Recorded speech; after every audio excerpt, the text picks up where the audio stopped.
বছরে ৩০ মিলিয়ন মুসল্লিকে ওমরার সুযোগ দিতে চায় সৌদি আরব। এরপরে জানিয়ে দেব ইসরায়েলি হামলায় পুরোপুরি ধ্বংস গাজার কৃষি জমি। তারপরেই জানিয়ে দেব গ্রেফতার হচ্ছেন ভোলাই বাবা।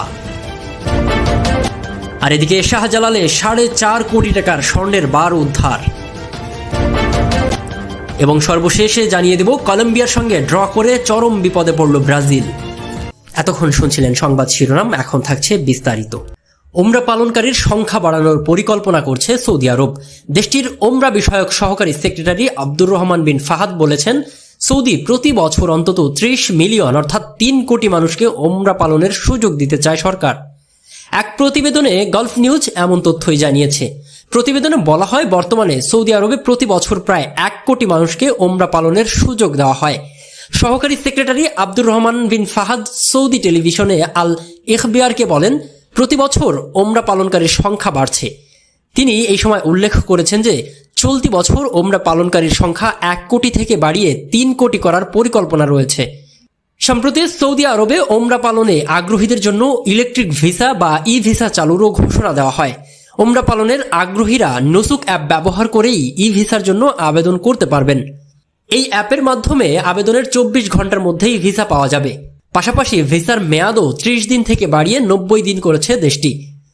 এই ভিসার মাধ্যমে স্থল, আকাশ কিংবা সমুদ্র পথে দেশটিতে যাওয়া যাবে। এছাড়া নতুন নিয়ম হিসেবে বলা হয়েছে, এখন ভিসা পেতে স্বাস্থ্য পরীক্ষার প্রয়োজন নেই। সেই সঙ্গে নারীদের জন্য পুরুষ অভিভাবক থাকাও বাধ্যবাধকতা আর নেই। এদিকে গ্রীষ্মে গাজার ক্ষেতগুলোর ফসল পাকতে শুরু করে। এ সময় কৃষকরা ব্যস্ত সময় পার করেন। তবে গত ৭ অক্টোবর হামাস ইসরায়েল যুদ্ধ হবার পর থেকেই উপত্যকাটির প্রায় সকল আবাদি জমি ধ্বংস করে ফেলেছে সামরিক বাহিনী আইডিএফ। এতে করে গাজা উপত্যকার কৃষি জমিগুলো খাদ্যশস্য উৎপাদন করার ক্ষমতা পুরোপুরি ধ্বংস হয়ে গেছে। মঙ্গলবার ৩ জুলাই এক প্রতিবেদনে কাতার ভিত্তিক সংবাদ মাধ্যম আল জাজিরা এমন তথ্যই জানায়। প্রতিবেদনে বলা হয়, ইসরায়েলি সামরিক বাহিনীর তাণ্ডবে গাজাবাসী দীর্ঘমেয়াদী খাদ্য সংকটের ঝুঁকিতে পড়েছে। জাতিসংঘের একটি প্রতিবেদনে বলা হয়েছে, গাজার জনসংখ্যার অন্তত ৯৬% অনিরাপদ খাদ্য গ্রহণ করছে।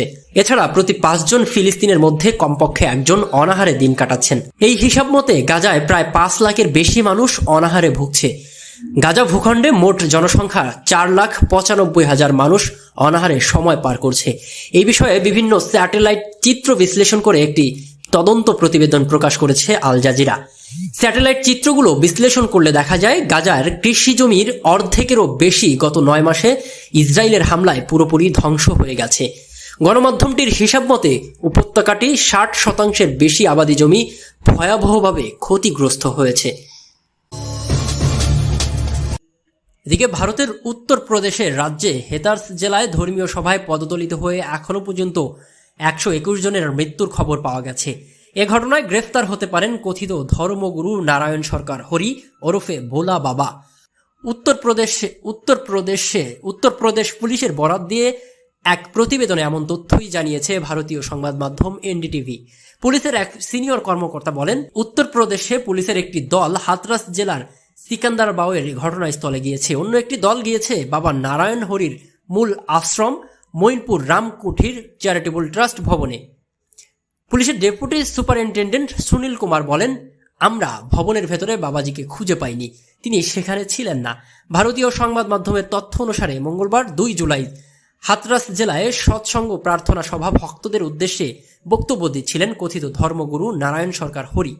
সেখানেই পদদলিত হয়ে ১২১ জনের মৃত্যু হয়েছে। মৃতদের মধ্যে শতাধিক নারী, এছাড়া কয়েকটা শিশুও রয়েছে। স্থানীয় এক পুলিশ কর্মকর্তা জানান, খুব ছোট্ট একটা জায়গা এই সৎসঙ্গর আয়োজন করা হয়েছিল। অল্প জায়গায় বহু মানুষের ভিড়ে দমবন্ধকর পরিস্থিতির সৃষ্টি হয়।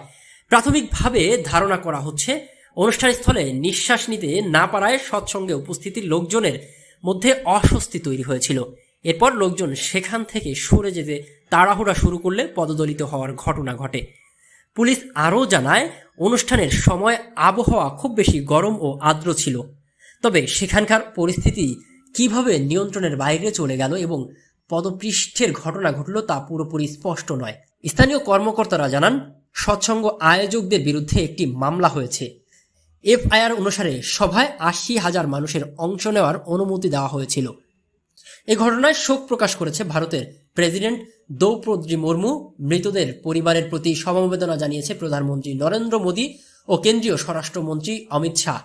মৃতদের পরিবারের জন্য ২ লাখ রুপি এবং আহতদের জন্য ৫০,০০০ রুপি করে ক্ষতিপূরণ ঘোষণা করেছে রাজ্য সরকার। এদিকে হযরত শাহজালাল আন্তর্জাতিক বিমানবন্দর থেকে ৪.৫ কোটি টাকার মোট ৩৮ পিস স্বর্ণের বার উদ্ধার করা হয়েছে। বুধবার ৩ জুলাই সকাল ৫:৩০টার দিকে ওই স্বর্ণের বার উদ্ধার করা হয়। ওমানের মাস্কাট থেকে অবতরণ করা সালাম এয়ারলাইন্সের একটি ফ্লাইট থেকে এসব স্বর্ণের বার উদ্ধার করেন কাস্টমস কর্মকর্তারা। কাস্টমস কর্মকর্তারা জানান, গোপন সংবাদের ভিত্তিতে জানা যায় শাহজালাল বিমানবন্দরে অবৈধ স্বর্ণ আসছে। এতে বিমানবন্দরের নিরাপত্তা ব্যবস্থা জোরদার করা হয়। ভোর ৫:৩০ নাগাদ ওমানে মাস্কাট থেকে আসা ওভি ৪৯৭ নম্বর ফ্লাইটটি রামোজিং করা হয়। এ সময় সিট নং 2DEF এর উপরে লাগেজ রাখা কেবিনে কালো কস্টেপে মোড়ানো ২টি ভারী বস্তু পরিত্যক্ত অবস্থায় পাওয়া যায়, যার আনুমানিক বাজার মূল্য ৪,৫০,০০,০০০ টাকা। এ ঘটনায় তাৎক্ষণিকভাবে কাউকে আটক করা যায়নি বলেও জানায় কাস্টমস কর্তৃপক্ষ। এদিকে কলম্বিয়ার সঙ্গে ড্র করে চরম বিপদে ব্রাজিল। পারল না কলম্বিয়াকে অজেয় যাত্রা ভাঙাতে। কোপা আমেরিকায় গ্রুপ পর্বের শেষ ম্যাচে শুরুতে এগিয়ে গিয়েও ড্র করেই মাঠ ছাড়তে হয়েছে ডরিভাল জুনিয়রের দলকে। এই পয়েন্ট ভাগাভাগিতে বড় বিপদেই পড়েছে লাতিন আমেরিকার জায়ান্টরা। কোয়ার্টার ফাইনালে এখন দলটির মোকাবেলা করতে হবে শক্তিশালী উরুগুয়েকে।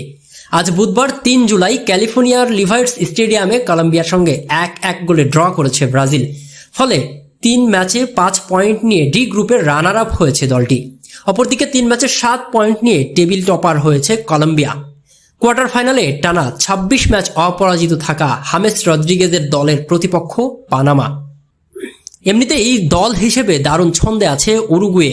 এবারের কোপা জয়ের অন্যতম দাবিদার দলটি সি গ্রুপ শেষ করেছে টানা ৩ জয়ে।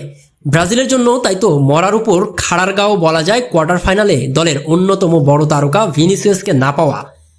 আজ কলম্বিয়ার বিপক্ষে হলুদ কার্ড দেখায় কোয়ার্টারে তাকে থাকতে হবে দর্শক হয়ে। কোয়ার্টার ফাইনালে উরুগুয়েকে এড়াতে কলম্বিয়ার বিপক্ষে জয় দরকার ছিল ব্রাজিলের।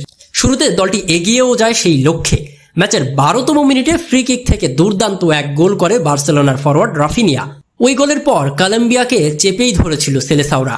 পরক্ষণেই ম্যাচে ফেরে কলম্বিয়া। প্রথমার্ধেই ফেরে সমতায়। ইনজুরি সময়ে গোল করেন Colombian right back Daniel Munoz. আর দ্বিতীয়ার্ধে দাপট দেখায় কলম্বিয়াই।